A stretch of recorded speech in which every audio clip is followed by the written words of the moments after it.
Bienvenue sur Africa 24 dans cette nouvelle édition de l'Africa Tonight, au sommaire de l'actualité. 2020 et 2025, désormais à la portée du président togolais Faure Gnassingbé. Les députés ont voté à l'unanimité le projet de loi portant révision constitutionnelle. Une partie de l'opposition monte au créneau. On fera le point dès le début de ce journal. Toujours aucune communication du pouvoir béninois sur le bilan officiel des victimes des violences post-électorales des 1er et 2 mai, des violences survenues aux alentours du domicile de l'ancien président Thomas Boni Yayi. Et l'état de catastrophe naturelle décrété en Namibie. Le pays fait face à un grave épisode de sécheresse. Des milliers de personnes ont besoin d'une assistance alimentaire. Un autre vendredi et une nouvelle manifestation dans les rues d'Alger ce vendredi 10 mai. Les protestataires maintiennent la pression malgré le début du ramadan. Une température avoisinant les 30 degrés. Ils étaient des milliers à s'être retrouvés pour protester contre Abdelkader Ben Salah, chargé de la transition. Mobilisation pour la 12e semaine consécutive. Plusieurs rues autour de la Grande Poste étaient noires de monde avec une foule qui a convergé vers ce bâtiment emblématique du centre de la capitale. Maintient donc de la mobilisation à l'approche de l'élection présidentielle fixée au 4 juillet. Les manifestants craignent justement que ce scrutin ne serve qu'à conforter le pouvoir intérimaire dont ils réclament donc le départ. L'opposition togolaise vend debout contre la réforme constitutionnelle votée mercredi au Parlement. La C14, la principale coalition de l'opposition, dénonce une réforme inacceptable. Cette révision constitutionnelle validée donc par les députés prévoit une limitation du nombre de mandats présidentiels, mais qui permet à l'actuel président depuis 2005, Faure Gnassingbé, de se représenter aux 2 prochains scrutins en 2020 mais aussi en 2025. Reportage de notre correspondante Aimé Fakofi. Abolition de la peine de mort, instauration de la procédure contradictoire devant la Cour constitutionnelle, garantie d'une alternance politique et bien d'autres réformes sont contenues dans la nouvelle constitution togolaise. Adoptée le 8 mai 2019 à l'Assemblée nationale, la nouvelle loi fondamentale du Togo ne fait pas l'unanimité. Le mot d'ordre que nous avons répété, c'est retour à la C92. C'est en aucun cas l'expert constitutionnaliste qui a été mis à notre disposition par la CEDEAO a compris que c'est le nœud du problème. L'Union des forces de changement, parti d'opposition majoritaire à l'Assemblée nationale, estime que les réformes opérées font partie des garanties pour créer une alternance pacifique au Togo, même si beaucoup reste à faire. Le fait que nous soyons en minorité au Parlement est une conséquence directe du boycott d'une partie de l'opposition législative. Et cela ne nous a pas permis de peser de tout notre poids dans ces réformes. Nous comprenons que les populations ne soient pas tout à fait satisfaites, mais notre marge de manœuvre était limitée dans le processus. Pour certains juristes, sur la question de l'impunité du chef de l'État, la responsabilité présidentielle est engagée en cas de haute trahison. Il peut donc être poursuivi pour infraction par la Haute Cour de justice, selon les termes de l'article 127 de la nouvelle constitution togolaise. Et politique toujours, avec ce remaniement ministériel en Sierra Leone, marqué par le départ très remarqué d'Ali Kaba du ministère des Affaires étrangères. C'est Nabila Tunis, jusqu'alors ministre du Développement et de la Planification économique, qui prend la relève donc à la diplomatie. Notez également l'entrée au gouvernement de Inga Sandi, chargé du commerce et de l'industrie.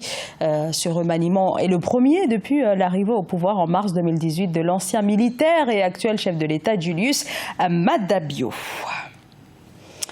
Quel bilan après les récents événements des 1er et 2 mai? Au Bénin, toujours aucune indication officielle sur le nombre de morts. Cela fait 8 jours et toujours aucun bilan chiffré sur ces 2 jours au cours desquels l'armée a tiré à balles réelles sur des manifestants. Pour l'heure, seule l'opposition a communiqué son bilan sur les violences post-électorales. Reportage entre correspondants Lefti Ounou, commenté par Marcel Farba-Maroun.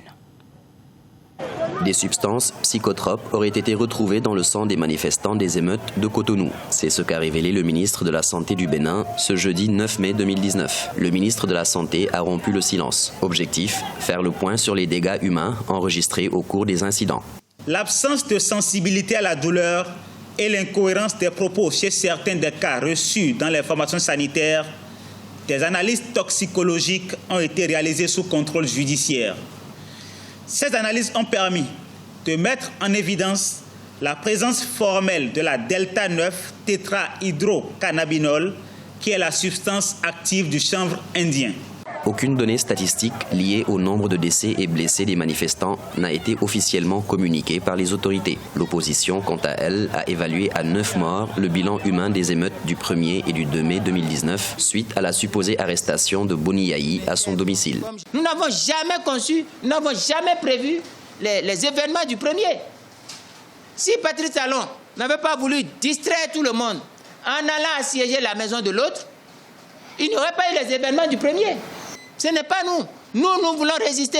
Nous voulons manifester. Nous allons résister, nous allons manifester. Mais comme le dit le secrétaire général, les mains nues. Pour l'heure, après avoir reçu quelques soins hospitaliers, plusieurs victimes des incidents du 1er et 2 mai auraient comparu devant le procureur, puis mis aux arrêts. La police continue de procéder à des arrestations de présumés manifestants, d'activistes et leaders d'opinion.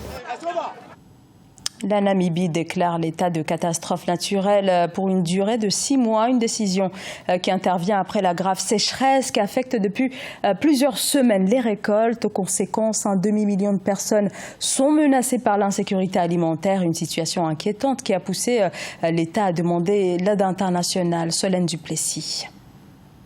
En Namibie, 500 000 personnes sont confrontées à l'insécurité alimentaire à cause de la sécheresse. Il s'agit d'une personne sur 5 dans ce pays de 2,4 millions d'habitants. Le gouvernement a décrété ce mardi l'état de catastrophe naturelle qui devrait être maintenu pour une durée de 6 mois. En effet, la sécheresse affecte depuis des semaines les récoltes et le bétail.